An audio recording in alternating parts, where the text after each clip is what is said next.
আজকের ভিডিওতে আমি আপনাদেরকে দুইটা স্মার্ট চুলা তৈরি করা দেখাবো। প্রথমটা দেখাচ্ছি মাটির চুলা, যেটা উপকরণ সেটা হচ্ছে মাটি এবং সিমেন্ট দুইটা নেওয়া হয়েছে। তারপরে দুইটার প্রলেপকে একদম মিক্সিং করে এটাকে আসলে তৈরি করা হলো কাদার মতো। তারপরে একটা বালতি নেওয়া হয়েছে, বালতির নিচে সরিষার তেল দেওয়া হয়েছে। এটা কেন দেওয়া হয়েছে ভিডিও শেষে বুঝতে পারবেন। তো সরিষার তেল দেওয়ার পর এখন বালতির ঠিক নিচের অংশে ওই কাদাগুলো দিয়ে দেওয়া হলো, মানে সিমেন্ট আর মাটি নিয়ে যে প্রলেপটা করা হয়েছে সেটা দিয়ে দেওয়া হচ্ছে কিছুটা অংশ। তারপরে একটা লোহা ব্যবহার করে সেটাকে একদম সুন্দরভাবে মানে প্লেন করা হচ্ছে। এরপরে একটা প্লাস্টিকের পাইপ ব্যবহার করা হয়েছে ওই চুলার যে মুখ সেটার জন্য। তো দেখি শেষ পর্যন্ত আসলে কি হচ্ছে। আসলে আমি বর্ণনা দেওয়ার চাইতে আপনারা যদি একটু মনোযোগ সহকারে দেখেন তাহলে বাড়িতেই আপনারা কিন্তু এটা ব্যবহার মানে তৈরি করতে পারবেন। এরপরে 5টা থেকে 6টা লোহা মানে একটা নির্দিষ্ট মাপে রড আর কি সেটা নেওয়া হয়েছে।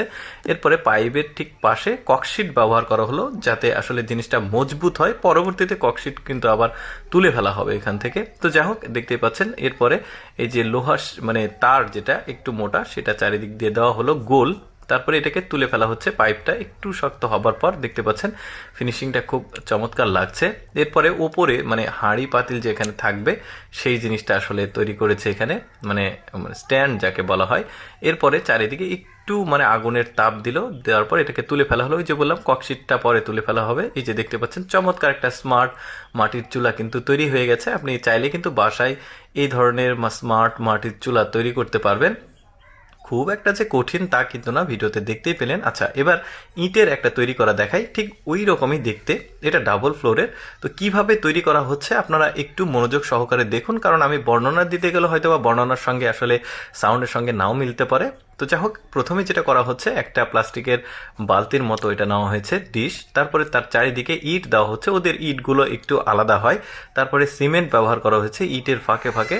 আপনার ওই যে বললাম একটু মনোযোগ সহকারে দেখুন। তারপরে ওই যে সিমেন্ট বালির যে প্রলেপটা যেটা রাজমিস্ত্রির আসলে কাজ করার সময় ব্যবহার করে সেটা নিয়েছে, নিয়ে মাঝখানে দিল। তার উপরে আবার ওই যে গামলা যেটা বলা হয় আঞ্চলিক ভাষায় সেটা দিয়েছে। তারপরে চারিদিকে ইট আবার গোল করে দেওয়া হচ্ছে, দিয়ে মাঝখানে আবার 4টা ইট দেওয়া হয়েছে যাতে ওই প্লাস্টিকের গামলাটা আসলে পড়ে না যায়। তারপরে আবার এর উপরে ককশিটের যে পাতলা একটা প্রলেপ দেওয়া হয়েছে, এটা কিন্তু পরে আবার তুলে ফেলা হবে। তারপরে রড ব্যবহার করা হয়েছে। তারপরে লোহার যে ফ্রেমের খাঁচার থাকে এগুলো কিন্তু লেদের দোকানে পাওয়া যায়। উপকরণগুলো রড, এই যে যা যা কিছুর প্রয়োজন, লেদ মানে যেখানে গ্রিল, তারপরে ওই যে জানালার গ্রিলগুলো তৈরি করা হয় সেখানে কিন্তু আপনি এই ধরনের লোহা উপকরণগুলো পেয়ে যাবেন।